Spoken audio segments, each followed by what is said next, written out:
আসসালামু আলাইকুম ওয়া রাহমাতুল্লাহি ওয়া বারাকাতুহু। আমার প্রশ্ন হচ্ছে, কিছু মানুষ বলে ঈদে মিলাদুন নবী, নবী পাক সাল্লাল্লাহু তাআলা আলাইহি ওয়াসাল্লাম তো কোনোদিন পালন করেননি। খোলাফায়ে রাশিদিন অর্থাৎ আবু বকর, উমর, উসমান, আলী রাদিয়াল্লাহু তাআলা আনহু এবং সাহাবায়ে কিরাম তো কখনো ঈদে মিলাদুন নবী পালন করেননি। অতএব এটা বিদআত। আর হাদিসের মধ্যে আছে, সব বিদআত গুমরাহি, যার ফল জাহান্নাম।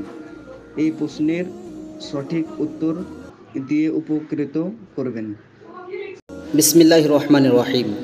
আল জওয়াব বিআউনিল মালিকিল ওয়াহাব। আল্লাহুম্মা হিদায়াতুল হক ওয়াস সাওয়াব।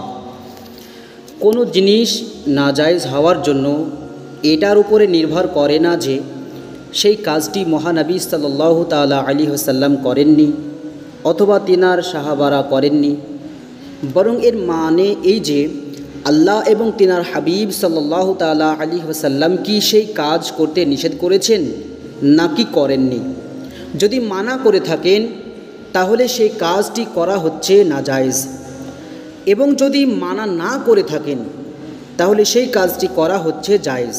কেননা ফিকহ শাস্ত্রের এই নিয়মও আছে যে আল আসলু ফিল আশিয়া ইল ইবাহাতি, এর অনুবাদ সমস্ত জিনিসের সারমর্ম হলো যে সেটা মুবাহ, অর্থাৎ সব কিছুই জায়েজ ও হালাল। হ্যাঁ, যদি সেই জিনিসটিকে শরীয়ত সেই কাজটিকে করতে নিষেধ করে তবে তা হারাম, অর্থাৎ নিষেধাজ্ঞা হারাম প্রমাণ করবে, নতুনত্ব হারাম প্রমাণ করবে না। নতুন জিনিস হলেই যে হারাম সেটা না, নতুন জিনিস হারাম না। শরীয়ত নিষেধ করে, সেটা করতে নিষেধ করে, তাহলে আপনার সেই জিনিসটা হারাম হবে। ये বিধান পবিত্র কোরআন ও সহি হাদিস ও ফকিহগণের বাণী দ্বারা প্রমাণিত। তাই পবিত্র কোরআন পাকের মধ্যে আল্লাহ তাআলা ইরশাদ করেছেন, পারা নাম্বার 7 সূরা মায়েদা আয়াত নাম্বার 101, বিসমিল্লাহির রহমানির রহিম। ইয়া আইয়ুহাল্লাযীনা আমানু লা তাসআলু আন আশিয়া ইন তুবদা লাকুম তাসুকুম ওয়া ইন তাসআলু আনহা হিনা ইউনাজ্জালুল কুরআনু তুবদা লাকুম আফাল্লাহু আনহা ওয়াল্লাহু গফুরুন হালিম। তরজমা কানজুলিমান। হে ঈমানদারগণ, তোমরা এমন সব বিষয়ে প্রশ্ন করো না যেগুলো তোমাদের ওপর প্রকাশ করা হলে তোমাদের খারাপ লাগবে, এবং যদি ওই সব বিষয়ে ওই সময় প্রশ্ন করো যখন কোরআন অবতীর্ণ হচ্ছে, তবে তোমাদের ওপরে প্রকাশ করে দেওয়া হবে। আল্লাহ সেগুলো ক্ষমা করে দিয়েছেন এবং আল্লাহ ক্ষমাশীল সহনশীল। এই আয়াতের শানে নজুল হচ্ছে, কোনো লোক নবী পাক সাল্লাল্লাহু তাআলা আলাইহি ওয়াসাল্লামকে অনেক ওয়াহেতুক বিষয়ে প্রশ্ন করত। এতে নবী পাক সাল্লাল্লাহু আলাইহি সাল্লামের বিরক্তিবোধ হতো। একদিন হুজুর সাল্লাল্লাহু আলাইহি সাল্লাম বললেন, যা কিছু জিজ্ঞাসা করার আছে জিজ্ঞাসা করো, আমি প্রতিটি প্রশ্নের উত্তর দেব। এক ব্যক্তি জিজ্ঞাসা করল, আমার পরিণাম কি হবে? নবী পাক ইরশাদ করলেন, তোমার পরিণাম হবে জাহান্নাম, তুমি জাহান্নামে যাবে। অপর একজন জিজ্ঞাসা করল, হুজুর আমার পিতা কে? তখন নবী পাক সাল্লাল্লাহু তাআলা আলাইহি ওয়াসাল্লাম তার প্রকৃত পিতার নাম বলে দিলেন, যার বীর্য থেকে তার জন্ম হয়েছে, অথচ তার মায়ের স্বামী ছিল অন্য একজন। এ ব্যক্তি তারই পুত্র বলে খ্যাত ছিল। এ প্রসঙ্গে এই আয়াত নাজিল হয়েছে এবং বলা হয়েছে যে এমন সব বিষয়ে প্রশ্ন করো না যেগুলো প্রকাশ করা হলে তোমাদের খারাপ লাগবে। তাফসিরে আহমদি। বুখারী শরীফের হাদিসে আছে, লোকেরা ঠাট্টা বশত এ ধরনের প্রশ্ন করত।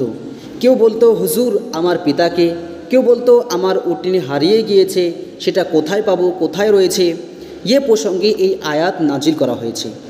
মুসলিম শরীফের হাদিসে আছে, রাসূল করিম সাল্লাল্লাহু আলাইহি ওয়াসাল্লাম খুতবার মধ্যে হজ ফরজ হওয়া সম্পর্কে বর্ণনা করলেন।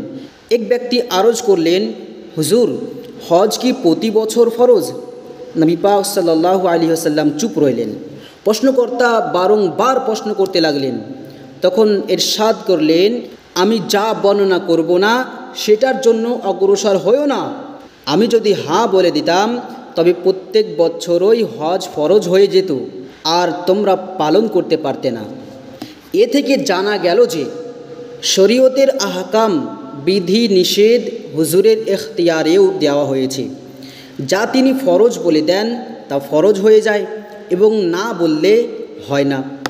এ আয়াত থেকে প্রমাণিত হলো যে যে বিষয়ে শরীয়তের মধ্যে কোনো নিষেধ আসেনি সেটা মুবাহ বা বৈধ বা জায়েজ।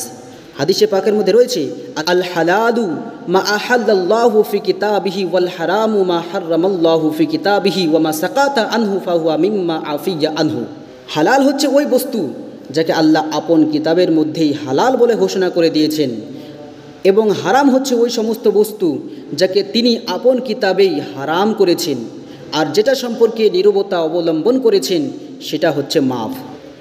যেহেতু ধর্মীয় সমাবেশ করে ঈদে মিলাদুন্নবী উদযাপনের নিষেধাজ্ঞা কোরআন ও হাদিসের কোথাও উল্লেখ নেই, অতএব জশ্নে ঈদে মিলাদুন্নবী পালন করা হচ্ছে জায়েজ, এবং বহু শতাব্দী ধরে আলেমগণ একে জায়েজ ও মুস্তাহাসান বলে ঘোষণা করে আসছেন। আশা করছি আপনার প্রশ্নের উত্তর পেয়ে গিয়েছেন। যিনারা ভিডিওটি দেখছেন তিনাদের কাছে আমি একটি প্রশ্ন করতে চাই। যারা এই ধরনের প্রশ্ন করে থাকে যে নবী পাক তো ঈদে মিলাদুন্নবী পালন করেননি, তিনার সাহাবারা পালন করেননি, তাবেঈনরা পালন করেননি, ইমাম আজম আবু হানিফা পালন করেননি, শাফি পালন করেননি, তাহলে তোমরা কেন পালন করছো? তাদেরকে আপনি একটাই প্রশ্ন করবেন, তুমি যে বলছো ঈদে মিলাদুন্নবী পালন করা হারাম, তো হারাম কোন হাদিসে পেলে? হারাম কোথায় পেলে? হারামের প্রমাণটা তুমি দাও। তাহলে দেখবেন কিয়ামত হয়ে যাবে, কিন্তু সে ঈদে মিলাদুন্নবীকে হারাম কোরআন ও হাদিস থেকে কোথাও প্রমাণ করতে পারবে না। শুধু সে কেন, তার 14 গোষ্ঠীকেও যদি সঙ্গে করে নিয়ে আসে, তার বাপ দাদা এসেও ঈদে মিলাদুন্নবীকে নাজায়েজ প্রমাণ করতে পারবে না। আর কোনো ব্যক্তি যদি ঈদে মিলাদুন্নবীকে নাজায়েজ প্রমাণ করে দেখাতে পারে, তাহলে আমি তাকে 50,000 টাকা পুরস্কার দিব, 50,000 টাকা দিব। এবং যতদিন ঈদে মিলাদুন্নবী পালন করেছি আমি তওবা, আল্লাহর কাছে তওবা করব, ইস্তেগফার করব, এবং তাদের দলে আমি প্রবেশ করব, তাদের দলের অনুসরণ করব। আর যদি তোমরা প্রমাণ না করতে পারো, ফালতু মানুষকে বিভ্রান্ত করিও না, মানুষকে মানা করিও না। যারা ঈদে মিলাদুন্নবী পালন করছে তাদেরকে পালন করতে দাও। তো আজ এই পর্যন্তই। ভালো থাকবেন, সুস্থ থাকবেন, আমার জন্য দোয়া করবেন। ওয়া আখিরি দাওয়ানা আলহামদুলিল্লাহি রাব্বিল আলামিন। আসসালামু আলাইকুম ওয়া রাহমাতুল্লাহি ওয়া বারাকাতুহু।